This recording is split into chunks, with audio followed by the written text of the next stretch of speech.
Hi, everybody! It's regular old Stross. I'm here to kill the devil known as poverty. I want everyone to know I do not prep Sardo on any of these intros. Nope, this is all you, man. There wasn't even a lead up to that, other than the fact that I have been playing Octopath Traveler, and I know you love Partuccio. I do. I like him very much. You love He's this. fun. You love this goofy cowboy man and his whole shebang. Anyway, hello everyone. Welcome to Skeleton Crew Podcast. I'm your host, Almighty Stross. I'm here with, of course, the Uncle Death, my co-host, my Skella brother from another mother. What's up, senpai? How's it going? I don't know. I'm not calling you senpai. I'm saying general senpai because that's a thing Uncle Death from Let It. Anyway. I was gonna be like, General Senpai, jeez, I should be wearing my dress uniform. Nah, how's it going, y'all? Boo. I'm booing myself. Hi, everyone. Today we are going to be unleashing the full brain worms in a small increment. It's here. It is about time. I am only slightly apologizing because now you have to know this is what we think about every other day of our lives. This is our lives, actually. Yeah, sometimes. Sometimes we also think very deeply about cats. Yes, we do. Or dogs. We like dogs Either too. one, really. Or both at the Yes. same time. Like, we imagine that a dog and a cat are sitting together and they're just kind of like cuddling. It's good stuff. It's good stuff. We like animals being friends. Friend animals are great. We also think about snakes and other animals. We're not very Yes. picky. Crabs? All animals is good animals. Absolutely. I love rats. Rats? Yes. Love rats. Crabs? Totally. Lobsters? Sometimes. Food? Yeah, I don't really eat lobsters, so. I don't really either, but that's because I'm poor and lobster's more of a nobleman's meal. Oh, was it? I guess the exact opposite. More importantly, I just don't like the taste of lobster. I live near Maine, so lobster's like not really expensive around here. See, I'm landlocked, so everything that comes out of the water is expensive here. Unless it's fresh water. Everything, Actually, no, everything is expensive here. I mean, everything's expensive anywhere, but we're not going to talk about the economy right now. That's for a different podcast, because you got to deal Yes. with the brain worms. And we're just going to go right into this. We're not even going to have an intro segment this week. because Oh man. because this might take actually an hour. So, I think we should start off by saying what we're talking about, right, Sardo? Yes, we should. We are today talking about one of our greatest loves in a different format, but we're talking about the game Wo Long, Fallen Dynasty, the new game by Team Ninja and Koei Tecmo Yeah, about I'm gonna say. weird character-created person fighting in the early Three Kingdoms period of China. And I have to say, so this is a double shot for at least speaking for myself because I have an unhealthy love for Three Kingdoms related media. I have an unhealthy love for the Soulsborne games. I'm bad at them, but I love them so much.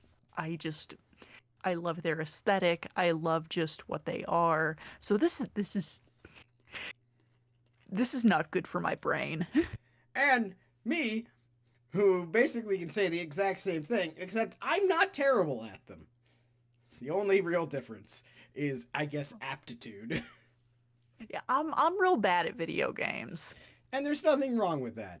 Uncle Death here would get beaten in 8 rounds in most video games against me. I say most because there's probably some game you're probably better than me at. I could probably like really school you at Pong or something. I don't know. I don't know about Pong, but like you might play like some rhythm games or something that you're better than me at. I don't know. Yeah, It's always hard to but tell. yeah, But the point is, it's we're both giant nerds, and this game was designed for us. And in fairness, so was the other 2 games this team released, which was Neo's 1 and 2. Mm-hmm. But the difference is this one is in a very specific other part of both our wheelhouse and what we're going to call Koei Tecmo's wheelhouse. Yes. For those who don't know, Koei Tecmo is the merger between the game companies of Koei and Tecmo, and Koei brought with it its two things it loves making games about: samurai in the Sengoku period era, and the Three Kingdoms era of China. Like the Three Kingdoms, like strategy games, they've been making that for like, I don't know, like It's kind of bread and 40. butter. It's been since the 80s. It has been literal decades. It's why there's 14 of them or something like that. Yeah, there is many, many, many. It's their thing. It's what they do. And instead of just talking about Dynasty Warriors in full, which is like our bread and butter specifically, that's coming. That is a threat. This is a threat. It's on the way. This is the scout before the horde comes. And trust me, when we say horde, we mean, oh no. It's gonna be a lot.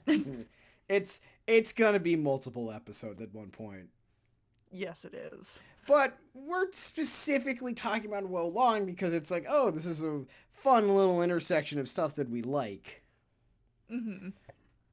That we don't usually get. Because, like, the first Neo was released in 2017, did very well. I liked it. I played it. Enjoyed Neo. Yes, I also played it. I also liked it quite a lot. Very good, very, very robust game. It covered a historical figure that a lot of people don't really touch, which is kind of fun. Mm-hmm. Like it didn't really touch William Adams, who is a real person who was actually the white boy samurai. Who we can also make the joke copied the black guy as an American music joke, but that's more coincidental than anything. Yeah. It's just kind of funny. And then Neo 2 was released a few years ago. Also really good. I think it was released like not like right before COVID. Mm-hmm. Let me check that. I don't remember Neo 2 was released.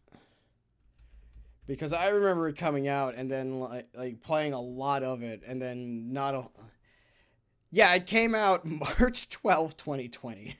So like literally the week before the whole entire world locked down. Oh man. So yeah, I spent like a week beating it and then it was just like, well, I should have taken my time. Whoops. It's like really, really savor it. Should have really... Well, because I thought I wasn't going to be able to play it that much because of work, and then I was suddenly out of work. Yeah. The irony is not lost on me. But we're not talking about Wo Long proper, not yet, because the day we're recording this, Wo Long would have just gotten released. Like, literally at midnight. So what we're going to do, and Sardo, you can agree with me on this or not, is we're really more going to discuss what we're expecting out of it and sort of what we hope for. Yes, that exactly. This is a this is just expectations. It's what we think we might see. Just the from the little tiny Costco size sample we've gotten with the demo. Or first bites from the first like couple hours of the game that I've played, which is I haven't played. I'm like 2 passes past where the demo stops, which is not very far. And I'm just gonna tell you right now, Sardo, that first like one part that like where the demo picks up is like where the first demo was, slightly different and with a different boss, but basically the same thing. Okay. So, but basically what you do is you fight the yellow turbans for the first, like, 4 bosses, and then you're done. God, they just keep coming back. Yeah. See, we know who... First off, we should probably tell you who the yellow turbans are. They were a peasant revolt, and they all wore yellow head stuff. I always remember like my favorite. Oh, what's their name? It's the author of Iron Widow. Oh yeah, I forget what their I name don't is. remember the. I don't remember the name off the top of my head, but they are very cool. Yeah, they said like one of the jokes they made was every Chinese person can tell you what period of time period piece is from based on what on their hats. Which, in fairness, you can kind of do it with American history too. Now that I Oh think about yes, it, like, yeah. okay, are they wearing a cowboy hat? Okay, it's the Western or it's See, Texas. one thing TF2 got especially right was the importance of hat. Absolutely. But anyway, so the thing is, our obsession with the Three Kingdoms has led us to knowing too much. Far too much. I am terrible at parties. You do not want me to corner you after I've gotten a little bit in me and I start talking about the Three Kingdoms. I'm basically the same way, but I don't need to be drunk for that to happen. You just have to hope the conversation doesn't go near there. Like if you keep the Yeah. conversation on one of the other things I'm horribly obsessed with, you'll be safe. But here, you can't escape if you press play unless you press stop. Don't pause the episode. I know you're looking at that pause, but don't. Going to be able to run away from it. It's going to come up in a later episode anyway. You Yeah, might as well just accept yeah. it now. Accept it now. This is your onboarding segment of oh god, why these two.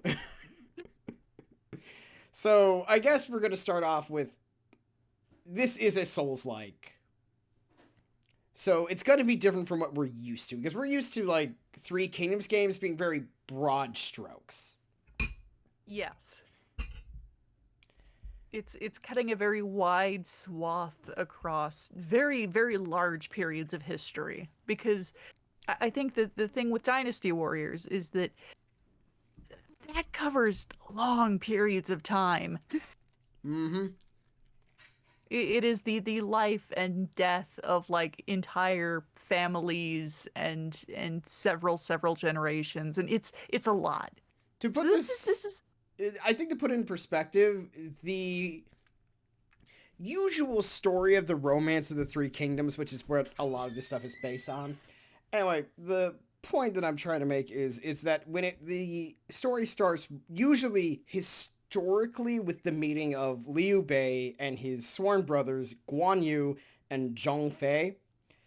Oh god, people are going to and realize how much we know this because we're saying the names potentially correctly.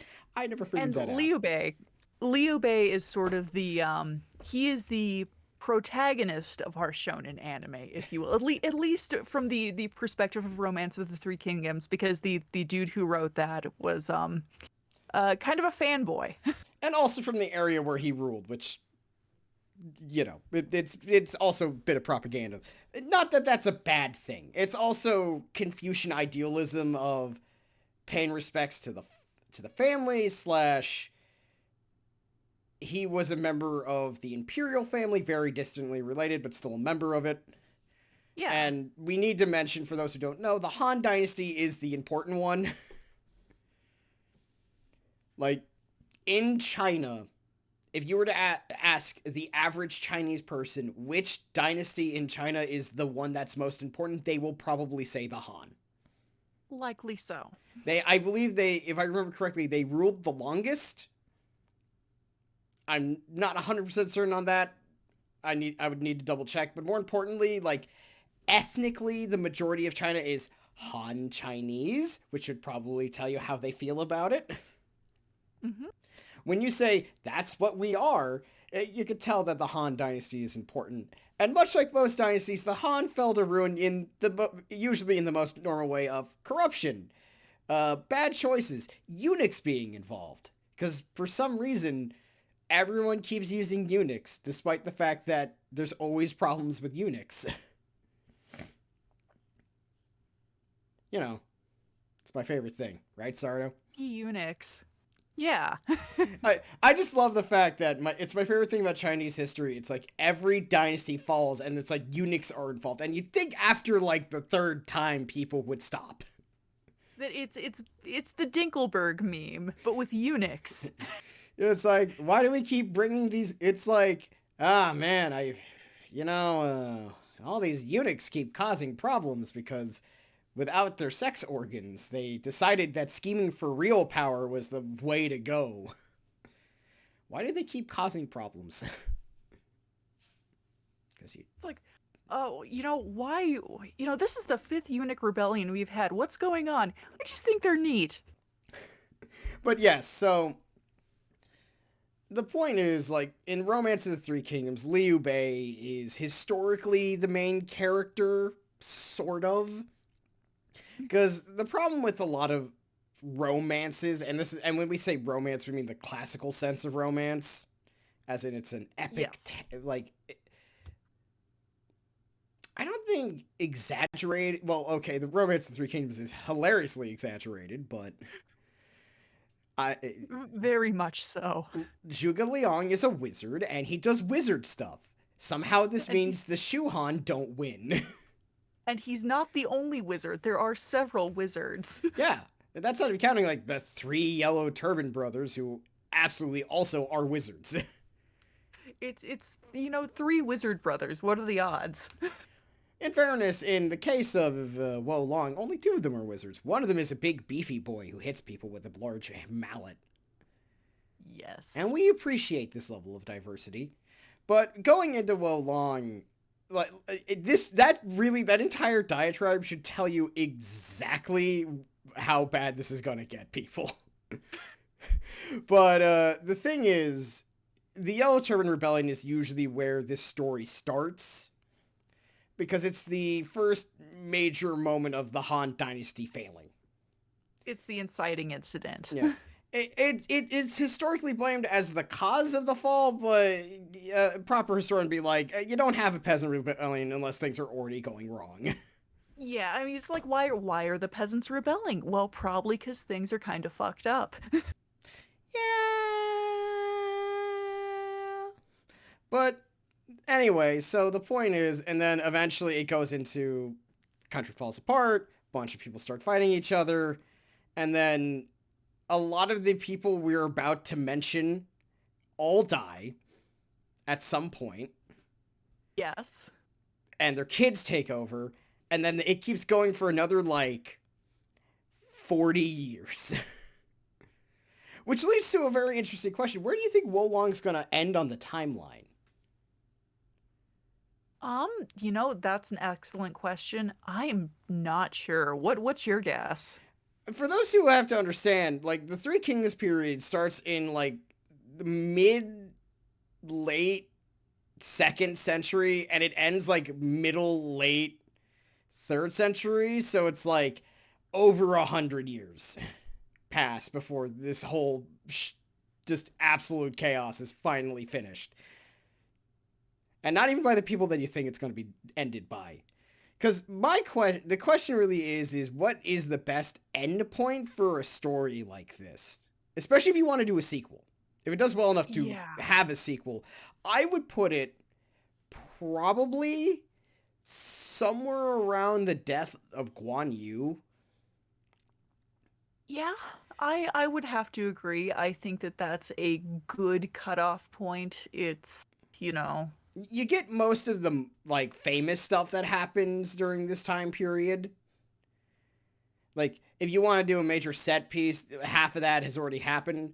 For those who don't understand, like we said, the Three Kingdoms period is a long time and a lot of stuff happens that's very famous. But Stross, who's Guan Yu? That is a great question. We mentioned him already. Guan Yu is actually one of the most famous people from this time period. He is called the God of War and actually was deified. So he, unlike most people, he can actually claim that. And he had a beautiful beard. That is the other thing he was known for, other than being, godly at fighting. Yeah. Is he had a really nice beard. And every, artistic depiction of him, that beard is not, impressive. It goes, down, down his chest. And he's usually depicted as really tall. So this is, huge dude.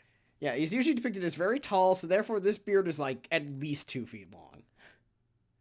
And it's gorgeous. Yeah, and it's it looks like normal hair. It's like immaculate.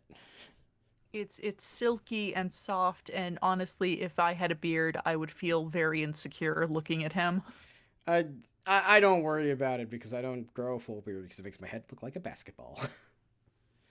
I have a very Fair enough. round head. I don't need to make it worse.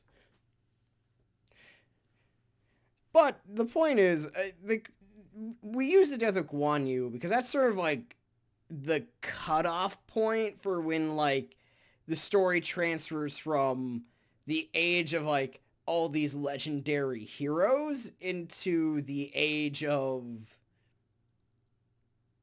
their kids and things just kind of go.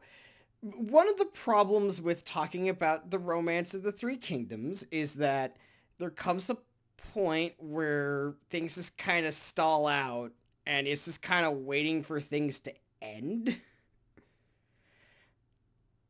And the best way to put it is there's a lot of invasions by... Okay, so there's three factions. I should probably mention that first. There's Wei in the north, Shu to the southwest, and Wu to the southeast.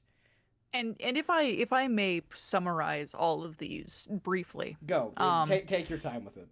So Shu is our heroes, ladies and gentlemen. I mean, not actually, because there were actually a lot of very bad people in Shu, as there are in real life, in real factions with things.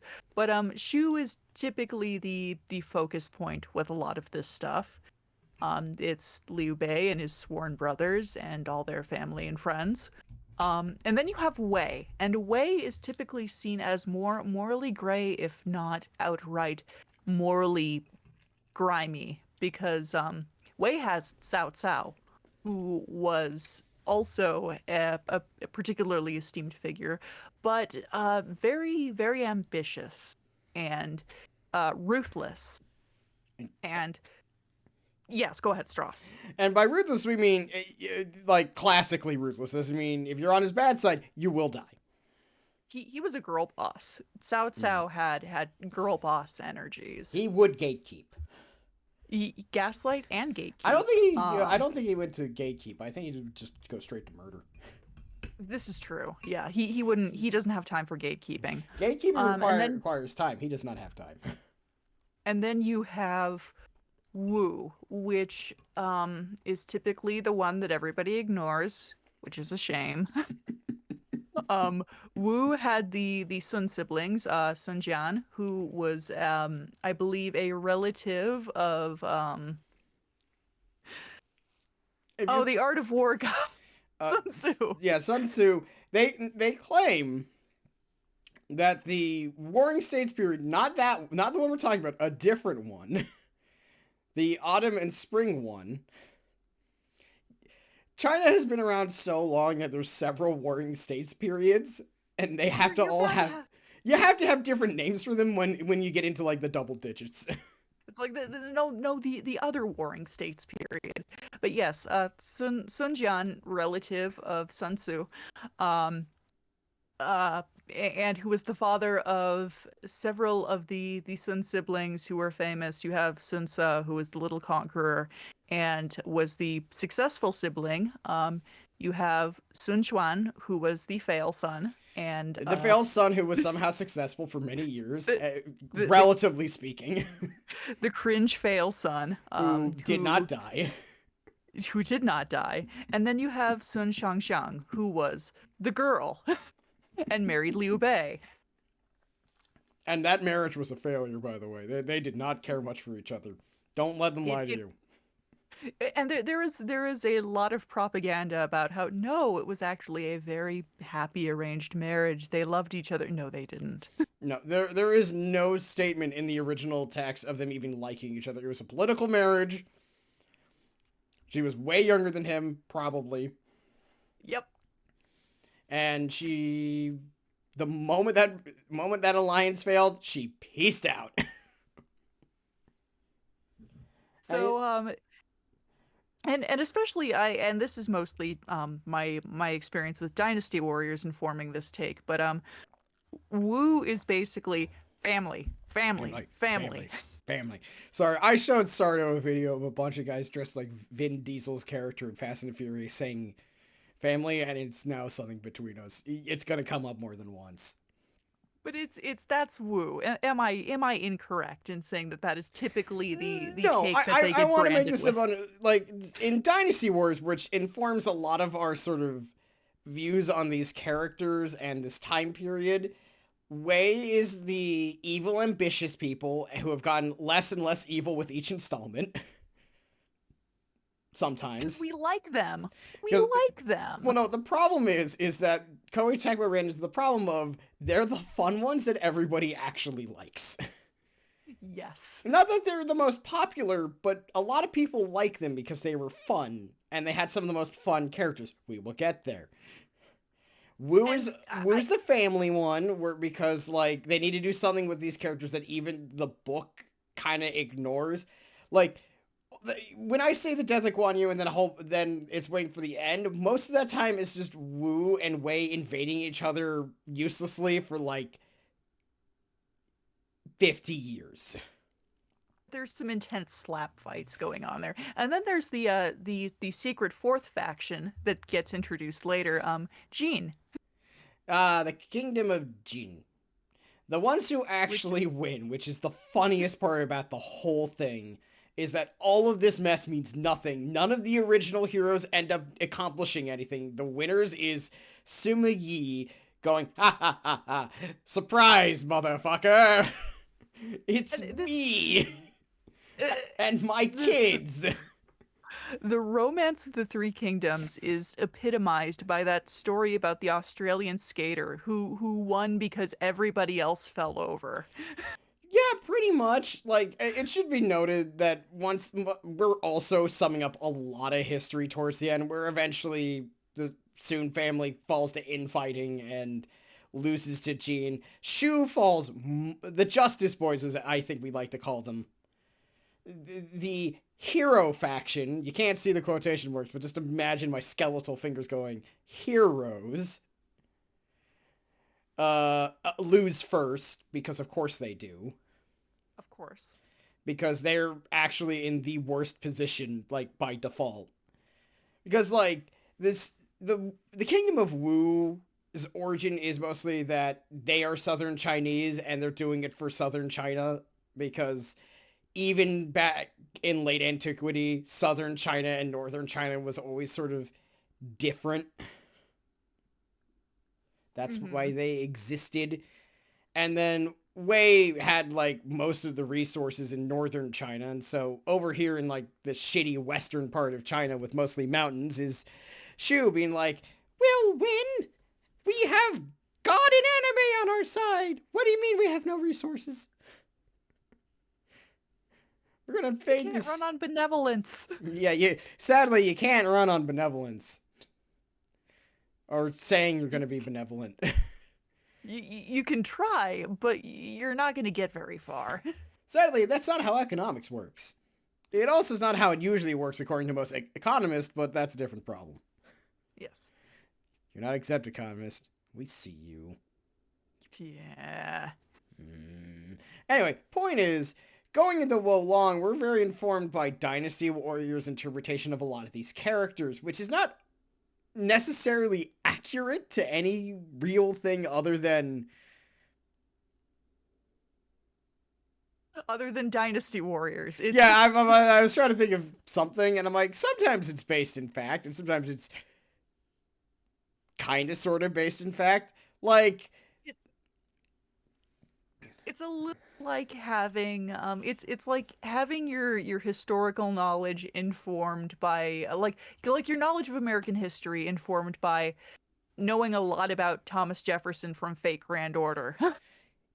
or like knowing a lot of your British history from like the Canterbury Tales, Yes. where it's like That's it's probably not legit, but it's very much steeped in mythology, folklore, and a whole bunch of other stuff. So there's like real stuff there. These there's actual yeah, people. there's real documentation and historical accounts. There's real primary sources, but there's Because also if there's one thing China was very good about was writing about itself. Oh, they documented the fuck out of itself. In fact, it's the state of Wei is how we know about very early Japan. Did you know that? Yes, indeed. I mean, you would be the one to know that. But fun I fact, I do everyone, know. we know about the shaman, queen, priestess. We don't really know exactly because, well, a bunch of Chinese writers are like, I don't know how to describe this shit. She's a shaman queen named Himiko, and that's how we know about Himiko because Sao P, yes, that is his name. Don't laugh. Was like, there's this Name. landmass out here, and I want to know what the fuck's going on over here. And they were like, all right. And so they did. And then they wrote about it. Gotta love And you. now we know. And now we know. So thank you, historians. Yeah. Yeah, sure, you're right about it in weird ways sometimes, Herodotus, but you know, it's you gotta rely on somebody. The point is, Yes. going into Wo Long, this whole intro sequence to Wo Long is just to basically state we have opinions. Mhm. And this is the first time we're playing like a Three Kingdoms game that is either not Dynasty Warriors related or not RTS related in some capacity. And is done Yeah, more as like a dark fantasy thing. it's a very different beast. And we could say that like so far I think we both like it. Yes, I liked it very much. It was very fun. I'm very bad at it. Well, you know what? That's okay.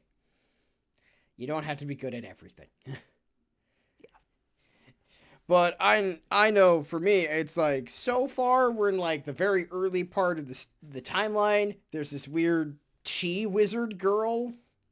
She's not based on anyone. She's just there. And that's also something you see quite a bit with Three Kingdoms kind of media is that there are lots of original characters. Even the original novels. The original novel had like people who didn't really exist kind of just show up or weren't Did you relevant. know um and Stross, you obviously know this, but Diao-chan, Lu Bu's love interest, was not a real person. She was based on a composite of real people, Yeah. but she herself was not a real person. One of the grade 4 beauties of China is a fake. As in, not her beauty, as in the person. She doesn't exist. She didn't She's a exist. fake. She's a lie. But we like her, so that's okay. She's not our Exactly. favorite, but we like her. She's a nice girl. Sometimes, depending on the interpretation. The other thing, because the Three Kingdoms Tales, not the book, has been around for well over 1,000 years. Like, it's closer to 2,000-year-olds than not. Has a lot of media on it from China and a lot of East Asia. It's a very important story. Sorry that you don't know about it. By the way, if you're a Game of Thrones fan and you hated how it ended, do the Three Kingdoms. It's the same thing, but even more extra. It's it's bonkers. Like there are so many layers to it, and you cannot touch anything in this without something absolutely wild happening. It is so dense with stories. There's so many stories. There's so many weird things that happen. There's a lot of mythology, folklore. It's interesting. So going into Wo Long, we're like, it's going to include more sort of Chinese mythology, the idea of chi. Like, the main bad guy is an evil chi wizard. If you've seen Jackie Chan Adventures, it should be played by James Hong. Agreed. And you should have, and your friendly chi wizard should be some guy called Uncle. Yes. But Uncle it's not. was cool. We liked him. We like him. As after all, magic must defeat magic. And we're magic in this because of course we are. And several people are magic. Cool. Like, I think what's interesting so far is that in the early parts of the game, you run into Zhongyu. No, not Zhongyu. Zhao Yu. Jiao Yu, yes. Yeah. Sorry. Wrong people. There's a lot of people with similar sounding names, and there's a lot of them, and we're not going to remember everyone at the right amount of times. We have favorites. You will learn about them. Once again, this is a threat. But You will learn whether you like it or not. if you listen to this podcast long enough, you're going to learn all of our favorites and you're going to be like, oh god, not again. But I think what makes Wo Long interesting is that this is the first time that you have a character that you make interact with these characters, and sort of how they are written is going to be interesting. Because we're used to Dynasty Warriors being sort of like the broad strokes of this time period of this people, because you have to they're covering like the whole thing, basically They start have to a finish. lot to talk about. They have a lot to talk about, and a lot of and there's a lot of characters, and they're all like put down into archetypes, like Zhang He. Zhang He was a famous general. How is he put in Dynasty Warriors? He's the gay one, He fucking slays. and we love him. Everybody loves him. I have not yet met one person who has anything negative to say about his character. Well, one of the rare times where everyone just seems to like the interpretation of this character of being this artsy gay weirdo who prances about. He's Vega if Vega was like more of a theater kid. Yeah. The enemy has definitely camped. Was the enemy camp pretty? That's the Dynasty Warriors 3 dub. Look up that video. It's a classic. It's just so many. I'm sorry. I'm going to be sprinkling in a lot of Dynasty Warriors 3 dub bullshit in this because I can't help myself. It's worth it because later in the game, like when you fight Zhang Jiao, who is the leader of the Yellow Turbans, who really started off because he saw a vision of a yellow sky and was like, this is the future. We must tear down the Han. And the Han was like, as you do. Yeah, as you do. Once again, peasant revolt. And the Han was like, no. Stop. And he was like, no. And then he was like, I'm going to do it. It's like, don't do it. And then he did. And he was a Taoist priest and therefore a wizard, usually depicted as a wizard. Typically, yeah, by default, he is a wizard in most media. And we love wizards, so we're cool with it. And so, really, yes. But no, go ahead. So really, like, that's where the game starts. That's like the first, I would say, 4 hours of the game is dealing with that. You do run into Cao Cao and Sun Jiang, though they don't say it Cao Cao. They kind of go Chow Chow, which is... Okay, we're going to get into a bit of the name thing real quick. Quick tangent.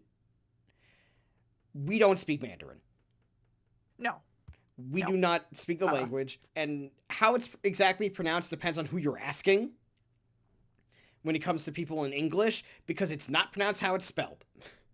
That's the first answer. Yes. This has been a problem for ages, because they've been, in early Dynasty Warrior dubs, they called him Cao Cao, because his name is spelled C-A-O, C-A-O, and that is not right. Because I asked this. You'll like this. I had a friend of mine who took Chinese in college. Like, that's what his degree in. I asked him, how do you pronounce it? And it's just like, not like that. Usually, the pronunciation we're most used to, it's Cao Cao, which is sort of like the T-S sound you find in East Asia a lot. Like with tsunami. Mm-hmm. So people understand. So if you're like, it's this or it's this, we don't know. Sometimes we know, because I asked him, like, shout out to my buddy Bilo, by the way. And I asked him, it's like, was it really just a bunch of weirdo British guys just deciding this is how it's spelled? And he was like, yep. And I'm like, is that right? Yeah. So if you're wondering why Mandarin is Romanized to that, blame the British. Thanks, British. Damn English people. And their English ways. But neither of us are experts on the Chinese language or any of anything like the dialects or anything. So yeah. So there is a potential chance that if you were like, oh, it's like this, and we'll be like, we'll probably just nod our head and say, sure. We believe you. You can flash your shiny degree at us and we'll just nod our heads like monkeys. There's a good chance you probably know a little more than we do. At least on the language. We'll Yeah. admit that. History, maybe, maybe not. Language, absolutely. But so far so in Wolong we get introduced a little bit to some of the major players. You meet Liu Bei, Cao Cao, and Sun Jiang very early. And these are sort of the three family patriarchs that kind of inform the rest of the factions, so it makes sense that they get introduced pretty quickly. Because they're kind of the three most important people here, at least to the story as a whole. I think that's a fair statement. No, it is. They definitely kind of set the general scene for what's going to happen. Mm-hmm. But, so we are here looking at this stuff, and we're like, man, this is great. And so, from a storytelling standpoint, what I think we're looking for when it comes to talking about this is sort of how are they going to be different from Dynasty Warriors? Because the first thing that's interesting is that they kept the Dynasty Warrior color scheme, which is Shu is Yes. green, Wei is blue, and Wu is red. I don't know why this is the case. It just is. Sort of what happened. I'm not sure how historically accurate those colors are. It was relatively accurate because back then you'd use flags to tell you where the hell you are. It's like, that's our side. It has the blue flag. And the other side's like, that's the blue flag. We should get them. Go fight them. That's what you did. It's interesting. Yes. It's interesting too to see that there's some adherence to I think some of the appearances, because like I could recognize some of these guys because they looked a little similar to how they did in Dynasty Warriors with their like design choices. Yeah, no, it's interesting. I guess because this is the same company, therefore there's a lot of like, well, people who buy this would already know how we usually draw them anyways. Because this isn't Right. like with Neo, where a lot of those interpretations were also the same, but there's a lot of... That's... To put this in perspective, the difference in amount of time between the two of them is like... By the time the Three Kingdoms period was considered ancient history, you still have like 500 more, like 300 more years until we get to the Sengoku period. Right. So by the time we get to the Sengoku period, there's a lot more documentation and like artists from the time period describing and drawing who these people looked like. Yeah. So like when we go to like the Sengoku period, a lot of characters look the same across the board because we know what they look like, or at least have a better understanding of what they looked like. Mm-hmm. Whereas you go back then, it's so far back that like you kind of just have to go off of what people said. You couldn't exactly take a picture of Liu Bei and his brothers. No, you couldn't. And if you were gonna, and like if you drew a picture from the time period, like you had to hope the art style was like relatively realistic, and also like that portrait survived over 1,000 years. And also, did the person drawing it like Liu Bei? Which is true. Did they think he was a cool dude, or did they think he sucked? Or was he going for like a Confucianist thing where it's like he's wise, he has giant earlobes. That's a thing. A lot of depictions of Liu Bei, he has long earlobes to show his purity and goodness, because that's a thing. I don't know why that's a thing. I haven't figured that one out yet. I need to look it up. He was a good boy. I'm sure like the actual Liu Bei was relatively cool by comparison to his peers, which, you know what, warlords are graded on a curve. With some of those dudes, it's not hard to be better than them. Zhang Zhuo. Looking at you, Zhang Fei. Yeah, sworn brother Zhang Fei, who don't look him up. If you like Dynasty Warrior Zhang Fei, don't look up Zhang Fei, because you're going to be very disappointed. You see, and I will keep this brief. I actually think Dynasty warrior Zhang Fei is like by himself, isolated from any historical context, dear fucking god, is actually a fairly cool character. Like he's fun. He's kind of the fun cringe fail of the three brothers. He's the loser in a fun way, but He's the drunk uncle who who's like really cool, does cool things, but not very successful. does not have his life together at all. No, but everyone The- loves the- him because he's a good time, brings the party, and is a loving person. The problem is the real Yes. Zhang Fei was a drunk and not in the good way. And a monster. He was an absolute monster. Like most historical that's- figures, the propaganda version is a lot more fun. Yeah, so that's all we'll say on that. Mm-hmm.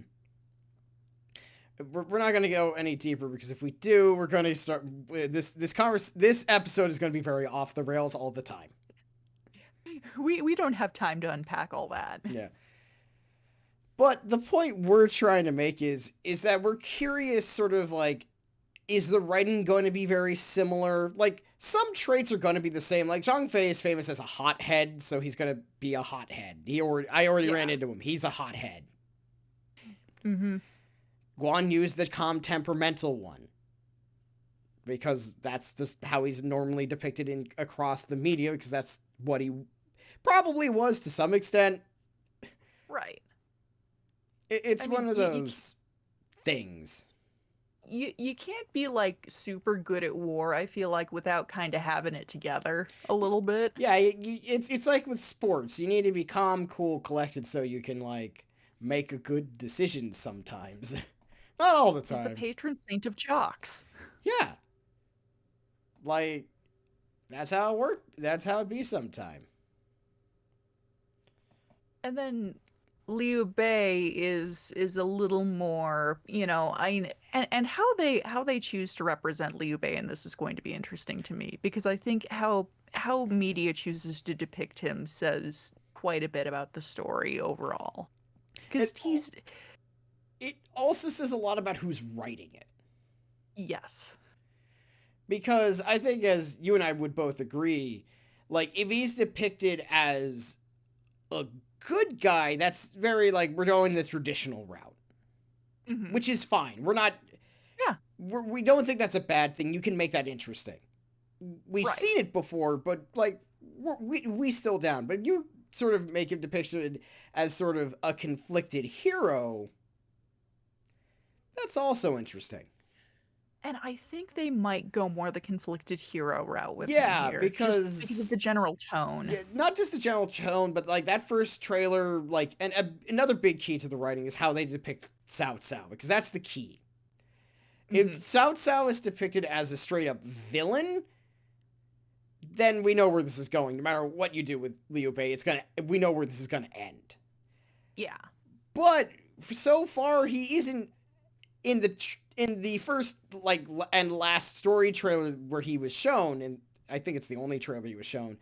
He was depicted as, like, not necessarily as the bad guy, or even, like, he was just another one of the many people fighting against the evil Chi wizard. I think I think this is going to be the big key, is what is this evil wizard going to be doing? How much of a role does the wizard play? Yeah, because, like, one of the things in Neo, because Neo kind of did this already. The first Neo, you were playing as William Adams chasing Edward Kelly. Yes, that Edward Kelly. I think it was Edward Kelly. Or am I mixing him up with a different Edward? I'm trying to remember if No, it is Edward Kelly, but I'm trying to remember if there's an Australian bandit who was also named Edward Kelly. I think you've got the right Edward Kelly. Yes. Edward Kelly, who was an agent of Queen Elizabeth I.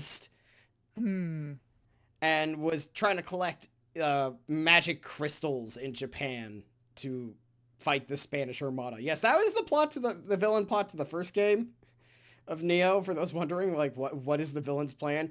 I'm causing a bunch of violence so I can collect Amarita crystals so we can beat the Spanish Armada. kind of a wacky plot when you say it out loud.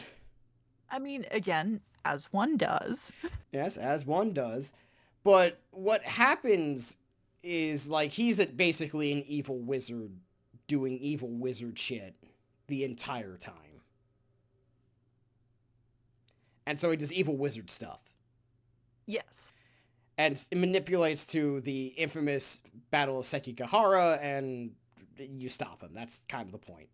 And you make sure that the Tokugawa win. Yay. Hooray. I mean, I don't know. We don't... I think in this case, we actually would reluctantly side with Ieyasu in that case. Yeah, I mean... We'll probably pick whoever's fighting the evil wizard. Yeah. Yeah, I mean, the point is that's what the first one... So the question is this evil wizard, like, who is clearly the bad guy... Is he going to be, like, manipulating sides? Is he going to join different people? Because, like, in he's the one who forces the boss fight against Zhang Jiao, who's just like, oh no, we're losing. My brothers are dead. And he's like, if you eat the thing, you'll become powerful enough to win. He's like, are you sure? It's like, yes, you trust me. And then he eats the thing and it's a boss fight. He turns into a giant monkey shaman. That is an excellent evil wizard voice, by the way. It's 2 steps away from my excellent Skeletor, which will happen one day. Not now. As it should be. But yeah, it's like, he does evil wizard stuff. So the question is this guy gonna, like, manipulate events so things happen? Or is he just, like, a part of something? That's the part we don't know yet. And that's sort of the curiosity we have, because usually when we do Three Kingdoms media... like, they just kind of play everything as it was to a certain extent. I think that's the best way to put it. Yes. Yeah, it kind of follows the same general beats. Because, like, there's already enough drama in all this stuff because, well, there's one point in one translation of the book that I read where it's, like, surprisingly sassy. I said you have a case of having Imperial Seal. And these books are sassier than you think. You think this ancient Chinese literature wouldn't have a lot of sass, but it do. It is surprisingly sassy. Yeah. But the reason why we bring that up, because usually a lot of this media just kind of plays the history as is, but now we have sort of this external force that isn't usually there. So that's why our real question is, does this affect the plot in any way, or are we gonna be one of those characters that, like, fall, like, I guess the way to put it is, in the original, like, in Neo, things were manipulated behind the scenes, but they kind of just followed the history. Right. While we went off to do our own thing, and occasionally check back in with, like, the politics at play. Is it going to be like that, or is it going to be like, this guy's going to manipulate the politics at play? And also, which one would you prefer? It's a good question, because both of us, like, we're very used to this story. Yeah. And I feel like it's tough, because on one hand, both is fine by my standard. Yeah. I don't have strong feelings either way. Yeah, it's like, it's more of like, I trust this team to make a good game, and what I've played of it, I really liked. I like the deflect mechanic, because it lets you play aggressively while being defensive. I enjoyed the deflect mechanic a lot. As somebody who doesn't block on principle because that's the coward's way. As someone who decided I'm not going to block and also not going to dodge, said Sardo. Yes, that is exactly how I roll. I will stand here and take it. I liked it a lot. It was something that I could really incorporate into my play style well, and I thought it was cool. And what I like about it, it's sort of like with the the parry mechanic in Bloodborne, where it's like, oh, I can play like a crazy person and succeed. And you feel really cool when it works. Absolutely. It's still something I'm getting used to, because the timing is still a bit funky. I remember the first demo, it was a lot worse. Mm-hmm. I remember when I played the first demo, I did the survey. I'm like, the deflect mechanic's cool, but it's the timing's really wonky and very like small, and it's like if this is going to be your main new mechanic, the timing needs to be a bit more open, so it's less punishing it when you fuck up. Because like I only started getting like the timing of it like after dying to the first demo's boss like 5 times. And I feel like that's a fairly normal experience in these sort of games. And I'm not shocked that like after 2 demos it got a lot better, because that's basically what happened with the original Neo. Mm-hmm. Because the original Neo was totally the same way. The first demo was like a cool idea that needed some work, and then they did, and it became a much better game. So I give a lot of credit to this team. Like they with these games, they have done a good job of kind of ironing out the stuff that might not work as well within the first couple of demos. yeah, like that was sort of the thing that I really liked. Like after like the first demo, like when I played the second demo, it was so much more fluid, because like what they're going for is this idea of you're kind of playing a wushu movie version of events to a certain degree, and like so you want it to look cool. And if And you're it does look very cool. No, it looks great. One thing that like the Neo team was also really good at, this is Team Ninja by the way, who also did the Ninja Gaiden games, for people wondering where these people come from, Mm-hmm. is that it looks cool. Like the monsters look grotesque and evil, of Chinese mythological creatures, so that's always fun.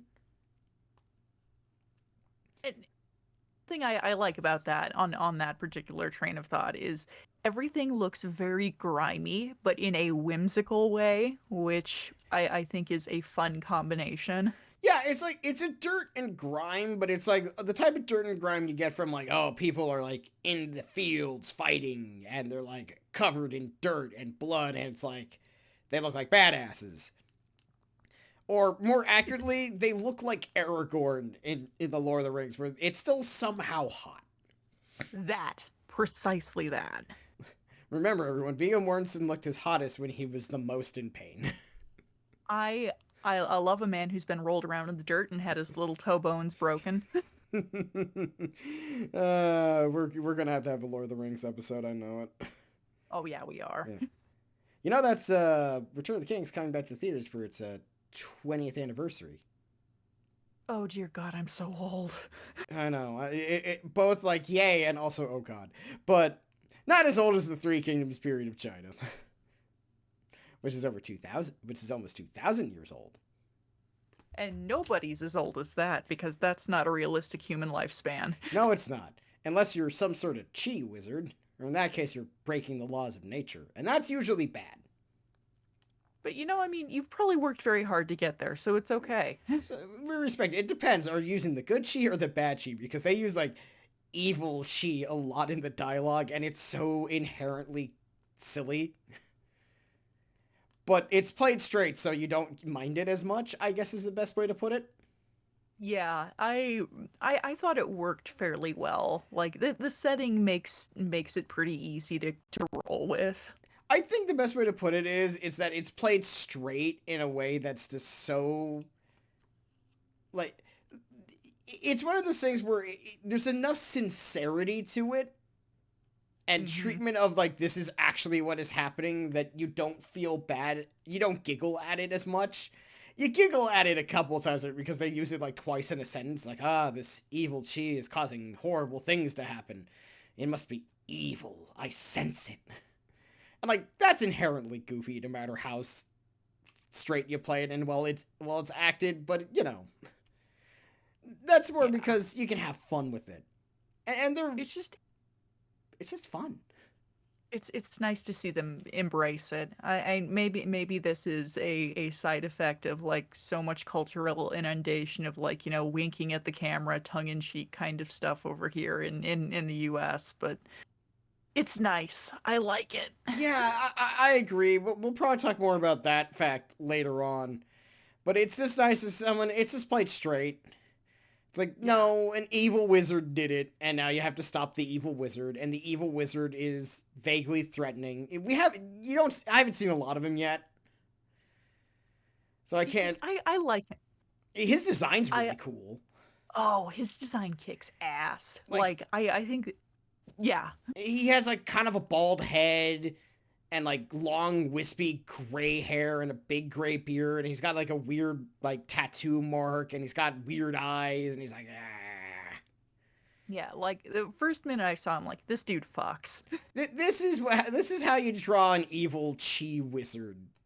Like, It's like this guy is evil. He is full of evil energies, and I like him. and this was a thing in Neo too with its villains, where like you could tell they were bad guys. They looked evil, and that's fine. You don't need these characters to look like. You need the signifier so you know what to swing at when things get kind of dark. I only like my evil wizard characters written nuanced and morally gray. I mean, I do, but we also like just a generically evil wizard. Yes. Actually, joke's on us and everyone else. We like both wizards. I want those wizards to kiss each other. Sometimes, not always. This is only sometimes. But we will say this. I also want to say I like the new spell listing only because I can clearly tell what spells are what. This was a problem in you've seen the UI in Neo's 1 and 2 where it's like, here's a new spell. I'm like, okay, I unlock it via it's a scroll, so you don't know what it does or what it's attached to. And this time the spells are attached to like the 5 principles of chi of like earth, air, water, wood. And it's like, I can remember this. Yeah, it's like, oh, this is the water spells. These are the earth spells. These are like the wood spells. These are the fire spells. These are what they do. One beats the other. Okay, cool. Understand that. And they're in their own little part of the menu finally, so I know what each one does. And I can quickly look them up.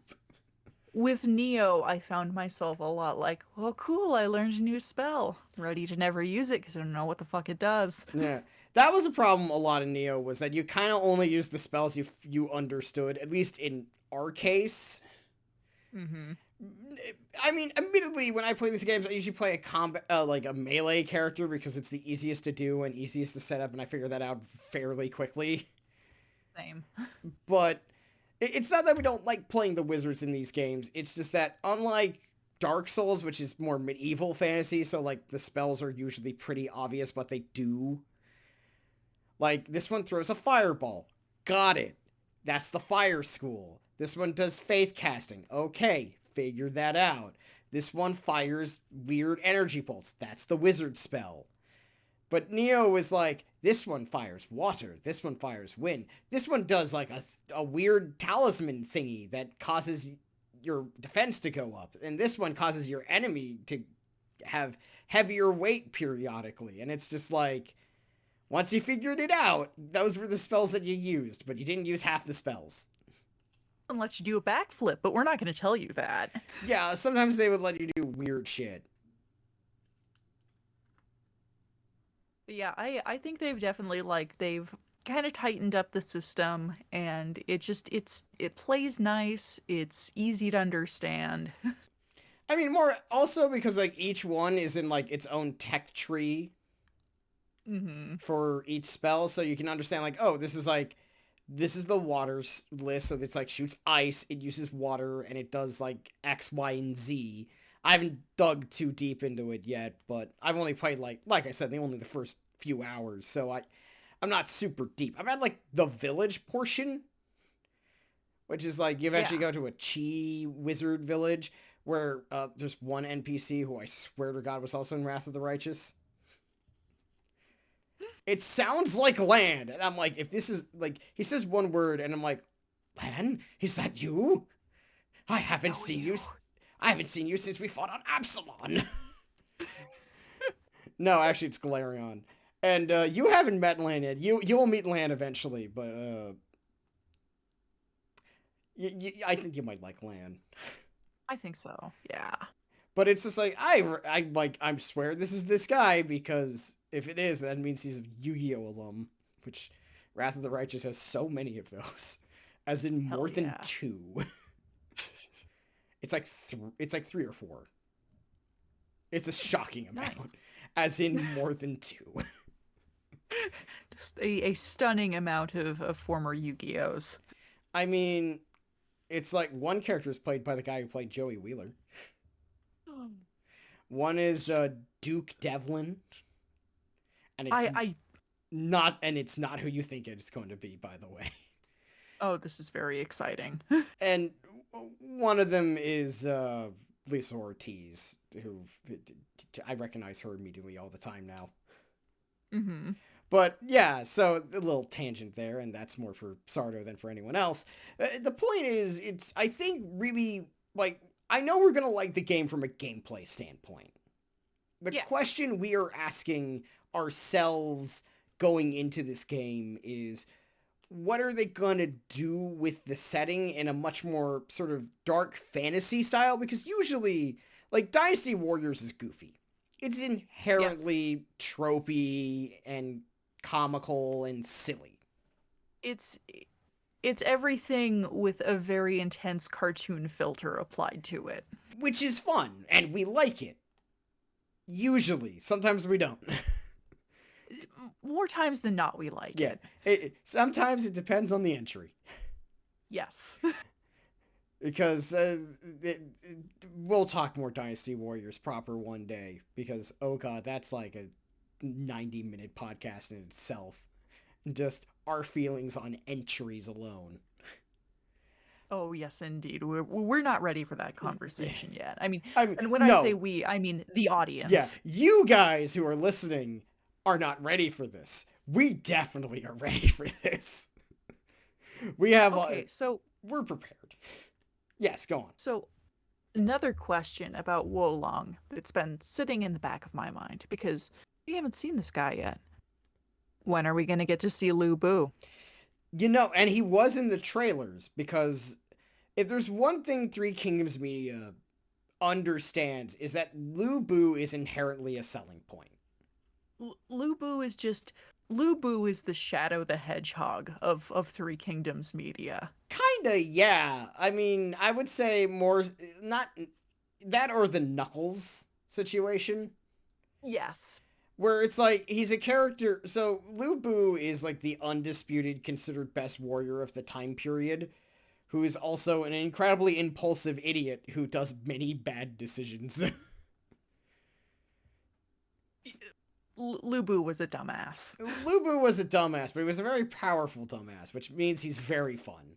And he's usually, Yes.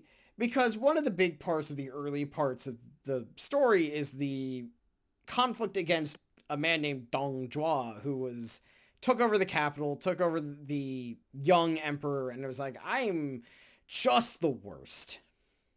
Nobody likes evil me. Bastard. He's an evil bastard. Nobody likes him. Everybody hates him, but everyone also wants his position. That's the key thing. He's what we refer to in the business as a heel. Yeah.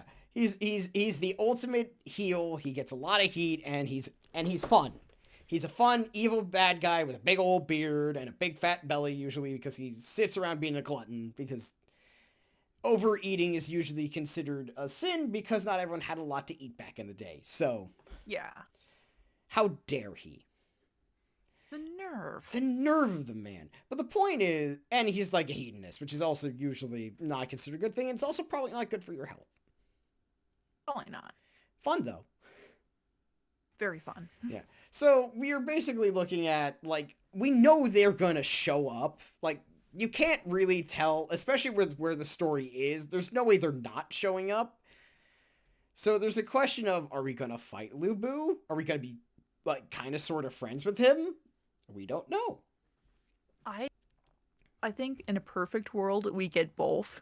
I think we're gonna get both, actually, because, like, it does feel like with the story that the main bad guy is this evil chi wizard riding around on a dragon that you had with you that he stole. Yeah. Which also, once again, back to Neo 1, which is basically how Neo 1 also started. Only it wasn't a dragon, it was a weird water fairy. I forget what kind of it's a Celtic water fairy that William Adams had with him the entire A time. Kelpie? No, it's not a Kelpie. I don't think it's a Kelpie because it's not a horse. Yeah, It's more like a fish lady. not. It's closer to a mermaid. Mm. And I'm not super well versed in Celtic fairy lore as well as I wish I was. I know too much about like other things. I can't fit it all in my skull. Fair enough. You can only fit. You've seen how my skull looks like, audience, from the thumbnails. I can only fit so much information in there. Yeah, it's just one skull. Yeah, it's just one skull, and Sardo can also only do the same. The same, yeah. But I think having kind of a major antagonist in Wolong has made it interesting because it's kind of a unifying thing for a lot of dudes who would otherwise be fighting each other. Yeah, because like normally with this story as it plays out is that you go through the story as you do, and eventually like everyone splits apart because everyone's kind of vying for the same position as most powerful man in China. And I want to unify China under my name. yeah, I want to be the guy in charge, and screw you, everyone else. I'm the one who wants to be in charge, and that's like quite literally the real life coalition against Dong Zhuo fell apart basically because everyone wanted to be the one who won. Right. And that's obviously not what happened. And Dong Zhuo was like, "Peace, motherfuckers!" And then he strokes his big old beard and runs away while everyone is arguing. It's couldn't agree. Yeah, we couldn't agree who was going to win. Who was going to put their name first on the group project? Pretty much. And in fairness, like being the guy who controlled one of the two largest empires on the planet at the time, that's kind of a big deal. It was a huge deal. Like we're minimizing it a little bit, but we're minimizing like the two big empires were Rome and this one, and the Han Dynasty China. So that give you an idea of how big these were. They do know about each other. Yeah. But that's sort of the thing that we're saying. It's like we're making fun of it because it's like kind of goofy that's basically what it was.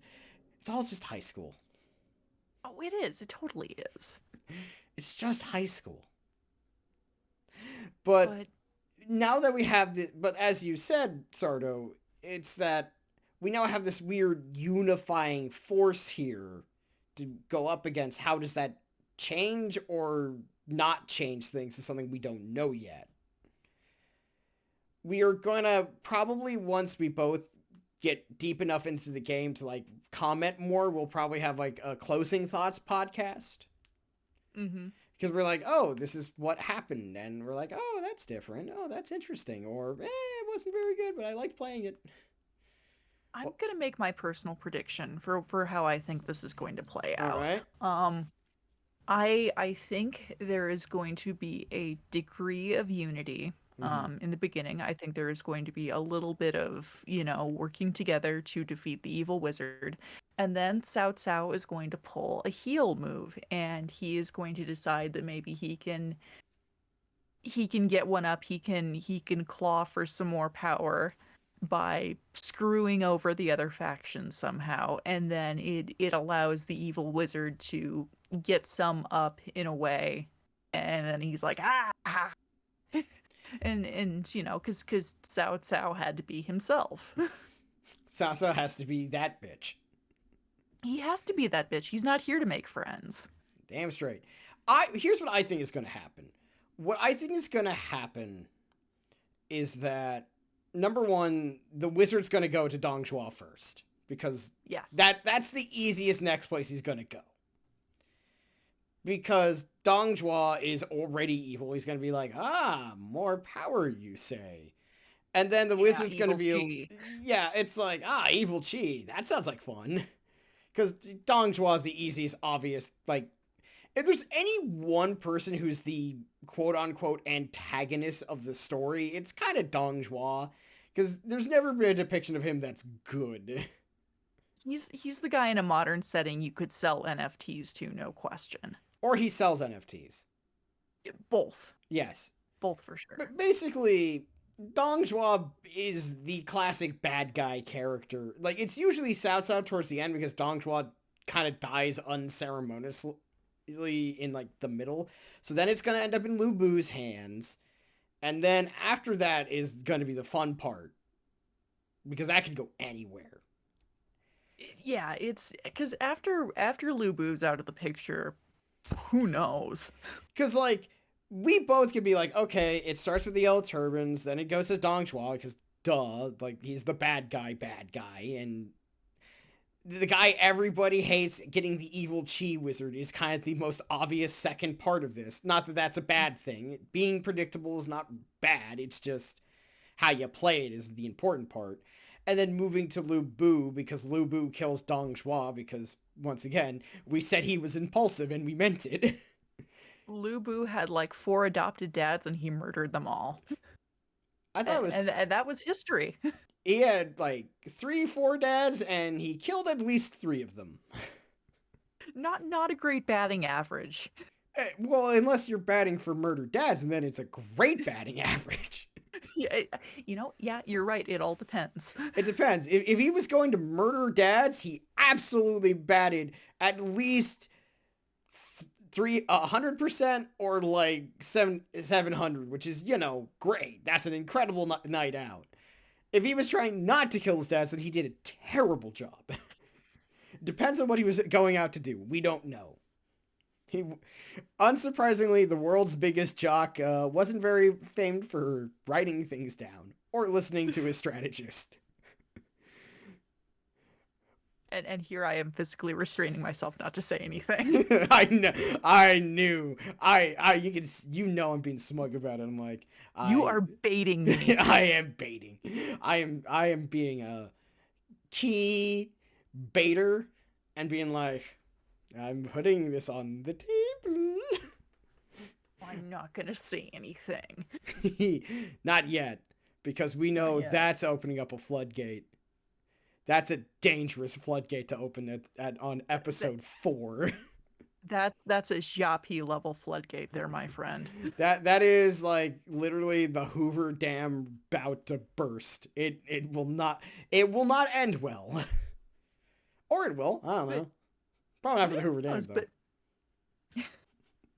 But yeah, definitely, I think we are going to see Lu Bu doing some like fucked up evil chi things at some point here. Yeah, it's just because that's like the easiest progression to go with. Our question isn't like where does he go from after the first few parts of the game. It's where he goes after Lu Bu is the real question. What's your take, Stross? We already got my prediction. Yeah. What's your take on this? I'm gonna go with a much more like wild one. And I think this evil chi wizard is just gonna kind of go around goading everybody.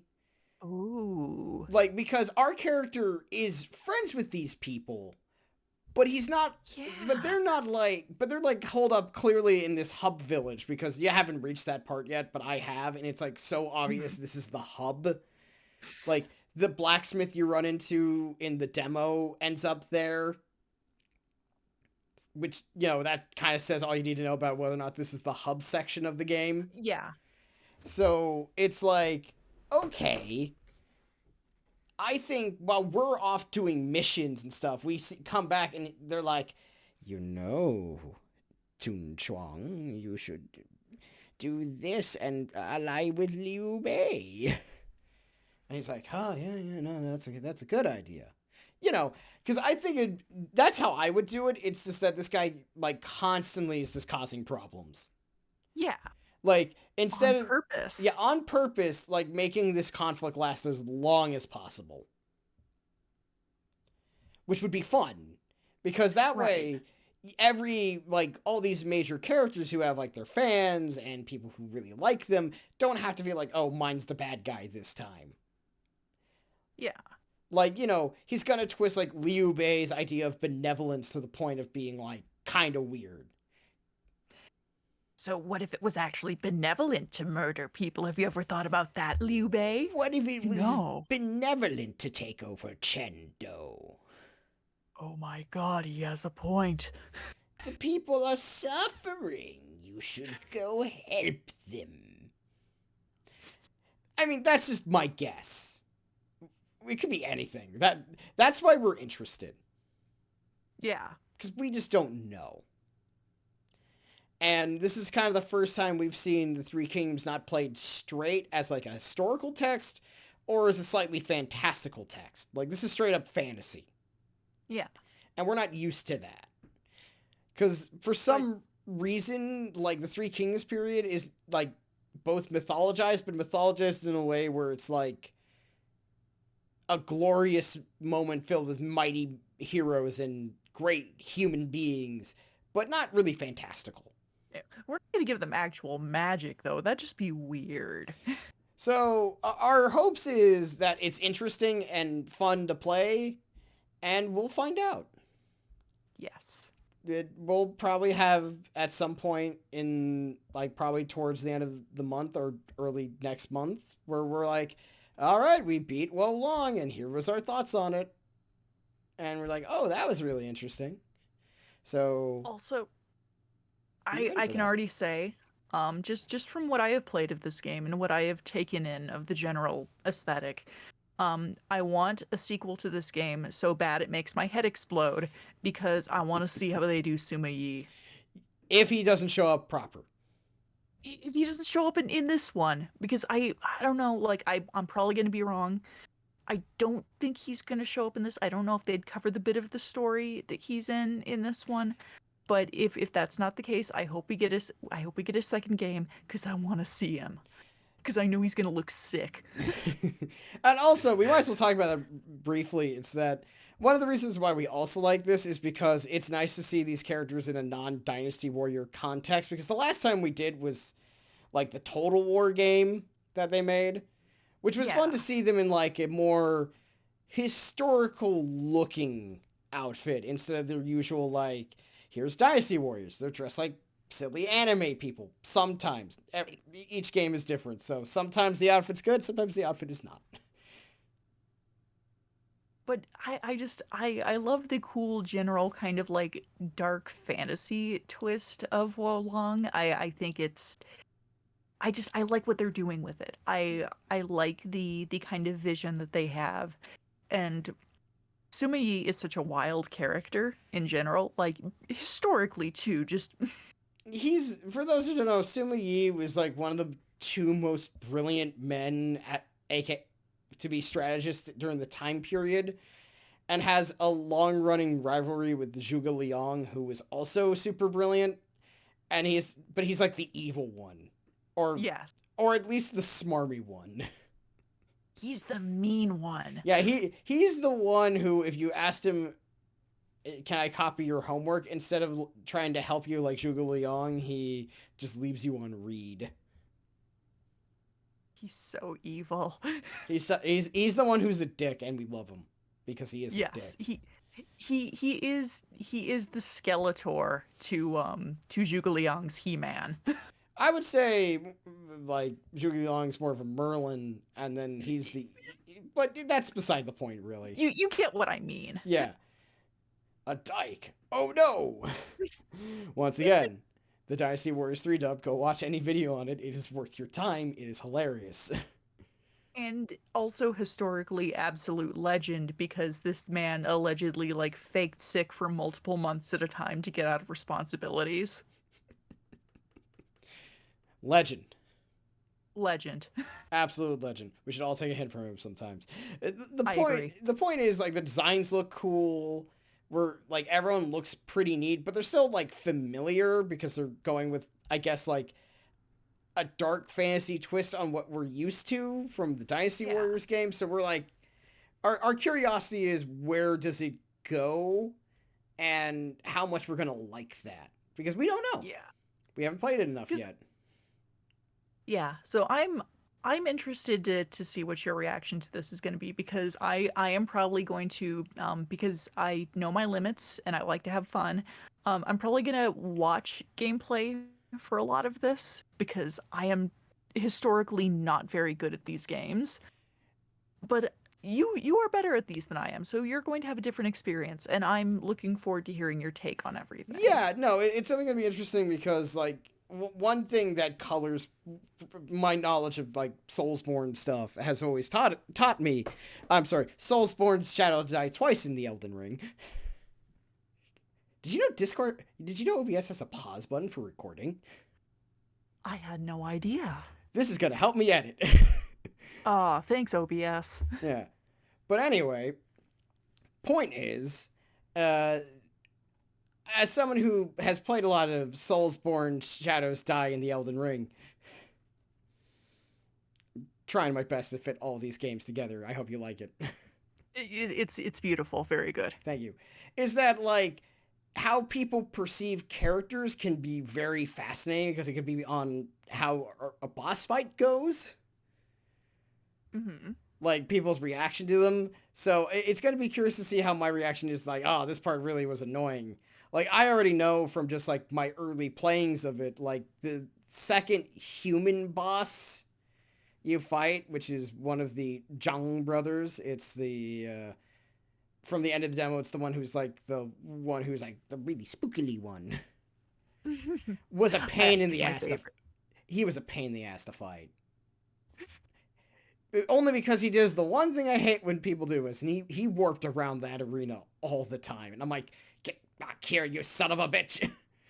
That is bastardly behavior. Yeah, that boss was bastardly. I didn't hate the boss. I was just really annoyed doing it, which is not the same as hating it. I want that to be clear. I hating it is like, oh, I think this is bad. This is more of like, oh, stop it. Get back here, you son of a bitch. Whereas like, Stop.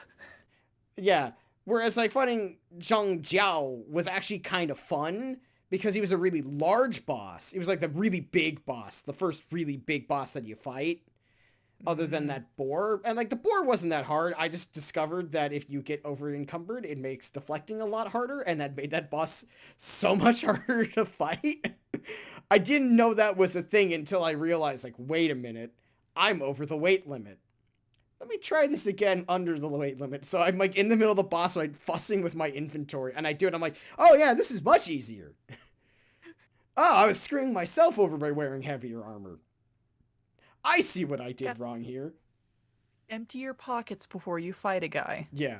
Whereas like fighting this boss was different because it uses a lot of magic, but it's also really big. It took me a few tries to get it, but then I got it. It's, you know, in the classic Soulsborne, like I learned its pattern. I understood what I needed to do, and then I got the run that I succeeded on. Very close on that one though. I see. It was a close one because this game so far hasn't given me a lot of healing items so far. I'm only 4, but it will probably increase over time. That's how these games usually play. Yeah. But like I do think like our closing thoughts on it are going to be interesting because you're going to go more probably from the story experience, whereas I'm going to go from like the story and gameplay experience. Yeah. And that's going to be fun. And we're very curious on it. I'm gonna judge this game purely based on vibes because that's all I need. And that's fair. Sometimes all you need is vibes. And But but so far I think we like its vibe. It's good. It's good stuff so far. I think it's fun. It looks good. It's fun to play. I mean, what else do you really need? According to the Steam reviews, better keyboard controls. Fair enough. I've heard that this is another unspectacular Koei Tecmo port. They do not do very good with PC ports, unfortunately. They are sadly not the only ones. This is an infamous thing, both from like them and FromSoft have like a history of bad. Just not a lot of Japanese companies have a problem with PC ports over the years. Like the only one I would think has been pretty good about it is Sega. Yeah. Because they've been like hard pushing into the PC market, so they make sure it's actually a good port. Because I like Sega. I was looking at like the like Steam reviews because I was like I forgot to pre-order the game, then I did, and I'm gonna be playing it on my PS5 because that makes sense. And I saw Yeah. like the reviews on Steam were mostly negative, and like all the reviews I saw were like positive until I got towards the bottom, and everyone was complaining about the keyboard controls. And I was like, you know what? Fair enough. They suck. That's a problem. Yes, indeed. So yeah, maybe a thumbs down in that regard. Yeah. But Play on a controller. yeah, I played the demo on my PS4 and I had fun. I didn't really have any problems Ooh. with it, so I hope that if it is on PS4, then you can summon me to help. yes, I think I might just have to do that when I get around to playing the actual game. Yeah. So I don't know if that's how that works, but I know that Elden Ring let you like crossplay PS4 to PS5. That's because I did that, but we'll see if it does for this one too. nice. Yeah. But anyway, folks, I think that's it for the day. We're not going to do our usual reoccurring segment of what the hell you watching because it hasn't really changed for either of us, I'm assuming. No, really, no. It's about the same as it's been since last time. And the one that we are saving is Sardo's retelling of MILF Manor to me as I horrifyingly listen in the corner. Oh God. Stross, I can say now with confidence, you are not ready for what I have to say about Milf Manor. I'm probably not, but that's why it's an episode. Oh boy. Oh boy. But any closing thoughts before we go? You have anything you want to say? Any interesting thing? Nothing really. I am excited to play more Wo Long. Good game, and yeah, looking forward to what else it has to offer. What about Yeah. you? Pretty much about the same. I'm excited to play more Wo Long. I need to play more, yeah, Like a Dragon Ishin, and I also gotta finish up Octopath Traveler 2. I'm like knee deep into both. I would like to say that all three of these companies releasing different games I want to play all within like 3 weeks of each other was really uncool. Would have loved a bit more spacing, guys. Like Ishin, Nope, too bad. first Ishin was released, and then Octopath Traveler 2, and then Wo Long all came out like literally within a week of each other. Like And that's 3 week evil. span, and it's like I try to get through as much as Ishin as possible. Should have known I wasn't going to beat it in a week because I got bogged down in exactly what you thought I got bogged down in. All the side stuff. Octopath Traveler 2, all the grinding it makes it very hard to sometimes do it. I gotta like raise up some people's levels.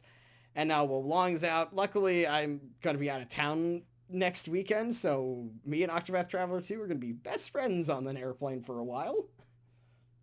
Well, I'm looking forward to more of your take on it. It's gonna be good. Yeah. I'll have a closing remarks on that when I finally get to whatever the hell when the credits play. I don't know when that is. Fabulous. I will find out. In the meantime, this is Stross and Sardo signing out. Bye. Bye. You can find us on Twitter at Almighty Stross and at Autopsy Garland. Mm-hmm. Sardo has sometimes posts art there. Yes, I am trying to post art a little There more is often. one thing we want to say, Wo Long, fun character creator. Yes, a very robust character Yeah. creator. Very good. We didn't mention it. I feel like it's not that important, but it's fun. If you're looking for a good character creator, this one has all the bells and whistles. It's something that Neo did very well. It's something that Wo Long has done especially well too. It's just nice to have like enough hairstyles so you don't have to be stuck with like the Dynasty Warriors like 5 hairstyles that they have. Yeah. They're not bad. It's just that you start running out of numbers. But You really do. yeah, but anyway, the point is you can find us at Almighty Stross or Autopsy Garlands or Uncle Death for Sardo on Twitch when you ever decide to finally get back onto streaming. I understand you Gonna can be do. picking up Ooh, when gonna be picking up Yakuza Ishin very soon. awesome. And I'm at Almighty Stross on every social media platform that let me have it. Which This is your brand. yeah, apparently I have a brand. I created a brand for myself, except YouTube, where I'm don't post there. I post these on the podcast one. Yes. And yeah, so I hope you all have a good evening. This is Stross and Sardo saying bye-bye. And Bye. if you want to play Wo Long, go play it. It's out now. You should It do it. looks fun. I've been having fun with it. Sardo likes it. That means it must be at least some kind of good. Obviously. Good night, everyone. Or good day. I don't know when you're listening to this. Have a good one.